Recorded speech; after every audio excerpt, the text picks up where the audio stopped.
Welcome to Venture TV. I'm here with Kevin Johnson, the CEO of Udemy, and we'll talk about the two entrepreneurial aspects of Udemy. Number one, what can you learn from Udemy and the history of Udemy, how it was built up, how you build a marketplace?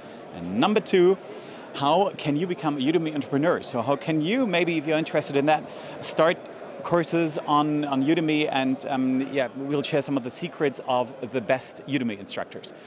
But number one, Udemy is, for those who don't know, the world's biggest marketplace of education, but we can probably explain a lot better than I can. What's Udemy? Sure, so Udemy is a leading global education marketplace. Okay. It's really a marketplace for instruction and for learning. So we match instructors from around the world who are sharing their knowledge and trying to earn a living while they do so, with students from around the world who are trying to improve their lives through learning.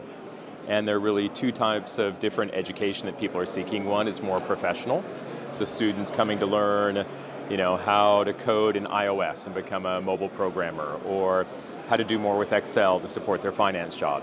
That'd be the more professional side. But then we also have people pursuing more lifelong learnings with their passion. So how to do digital photography, or how to fly a drone. There's a drone flying around us, or something like that. And so we have it's 20,000 plus instructors from around the world sharing that knowledge with our 15 million students. All right. And so it's almost 50,000 courses, so really a wide variety of courses on our marketplace. Quite huge, meanwhile. How long does Udemy exist already? So the company, I think the original, so I'm a relatively new CEO, so I don't know the full history, but it was founded by two guys in Turkey, actually, who really themselves, the core founder, Aaron Bali, had his life changed by access to education online. So he literally was in a small town in Turkey. He went to a one-room schoolhouse where 4 or 5 grades were together in one schoolroom. And so he wasn't challenged academically and didn't even know his aptitude until his family bought a computer. And then he discovered he was pretty good at math, not just pretty good at math, he was actually a math genius. So he won, I think, silver at the International Math Olympiad. Okay. So he really realized there's something powerful with this access to education through the internet. And so he started working on that and trying to create something, I believe, back in 2007. But the company didn't really take off and start growing until 2012, when it moved out of Europe to Silicon Valley, got funding from venture capitalists, and started really building and growing. Yeah. So it's impressive, like how education can change your life, and it's impressive how marketplaces change the world. When you look at the most successful businesses out there online, then it's almost all of them are marketplaces connecting the buyer and the seller, and Udemy is a marketplace as well. So you know a number of marketplaces also from your history. You've worked for Ebates, led Ebates, another marketplace. So coming to the secrets of successful marketplaces, where does it all begin? I want to start a marketplace. Sure. What do I do? Well, I don't want to share all the secrets. That'd be giving away our secret sauce. But I think one of the interesting things about the marketplace model is it looks easy from the outside, right? You just put up a marketplace. You're just there. And earn money for being there. People come and supply, and people come and buy, and then the magic happens. And of course, it's not that easy. And I would say one is how do you get it started? How do you get that supply? So, for example, with Udemy, we have students around the world, but and they're taking, they start typically in a country taking courses in English, but when we want to go really enter a market and grow that market, we have to go sort of prime the marketplace. So we have to go recruit instructors, try to get the right instruction there in local languages to really grow that market. So there's a managed aspect of that marketplace where you're trying to prime the supply. At the same time, you have to invest in gathering.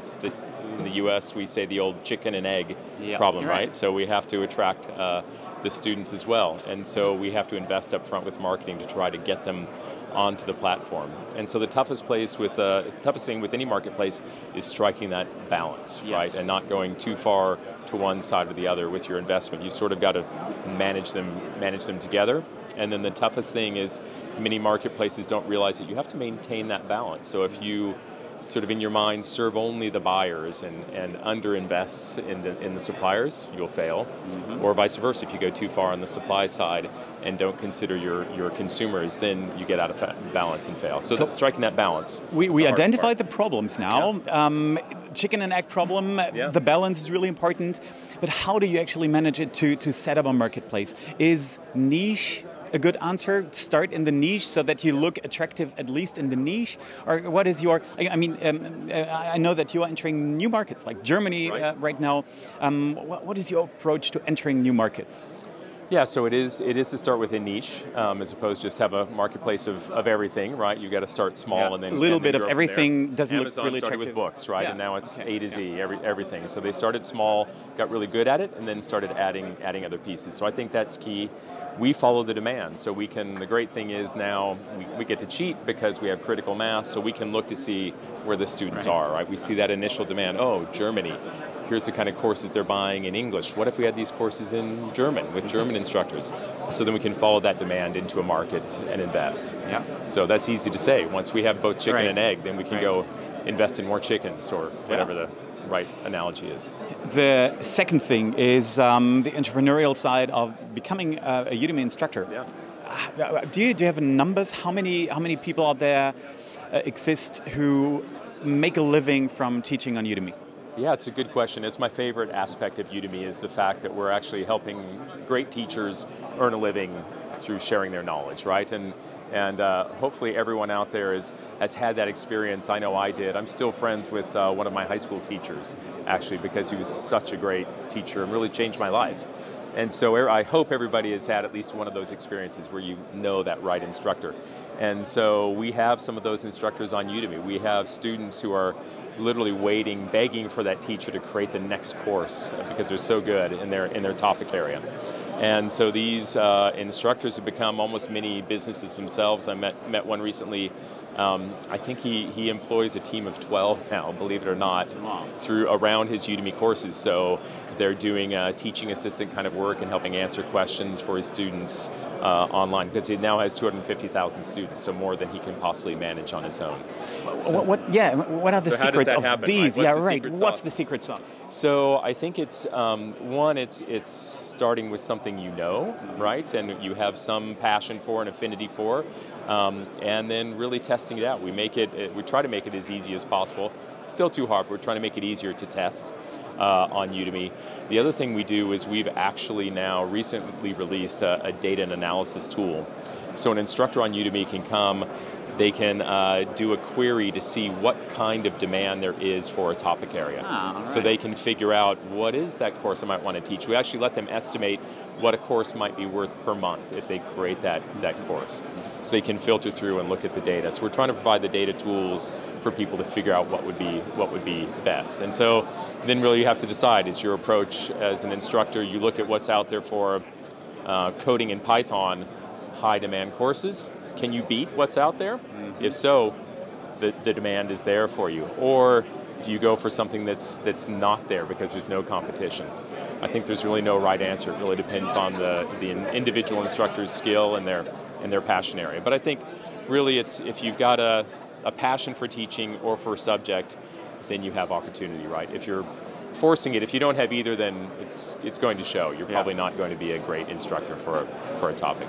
And these guys who are super successful, are they just good instructors or are they good marketers? They're both. So I'd say they're both. They're good instructors and they're they start with good instruction and then they become good marketers at the same time. Typically not the reverse.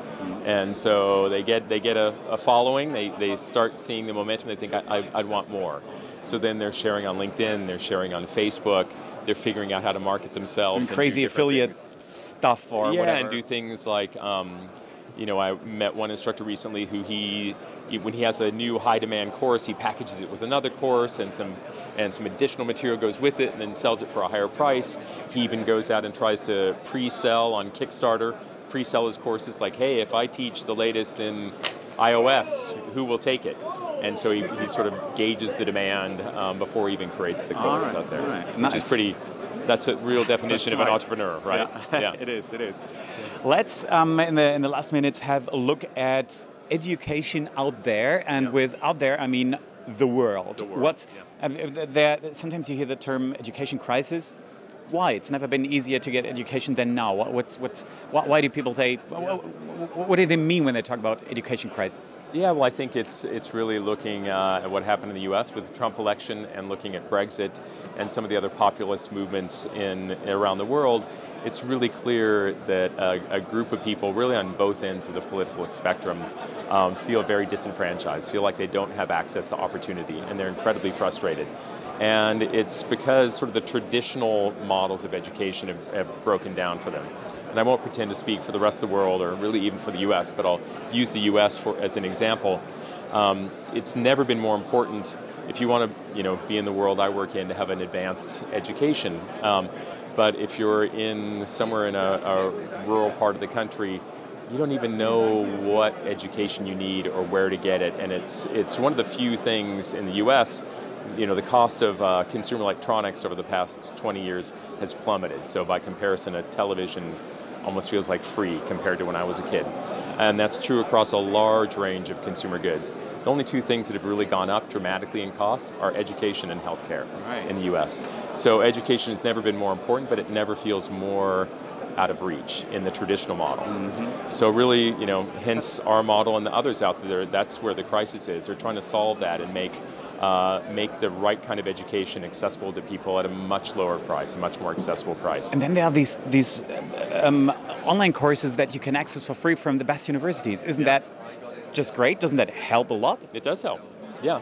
But you still have to figure out what courses to put together, and you still, we don't really have the answer yet on how do you help someone create the right things together to change their career. And I'd say today, certainly on Udemy, we're probably not creating total, complete career change. We are for some, but for the majority, it's taking that next step in their career, making a slight adjustment.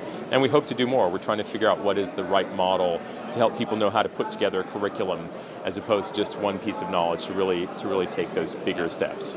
Cool. Yeah. Well, I hope you get some insights into the entrepreneurial side of Udemy and into the world of learning. So I wish you good luck with making the world smarter. Thanks for being here, Kevin. Trying. Yeah, I appreciate it. Cool. Bye, everybody. Bye.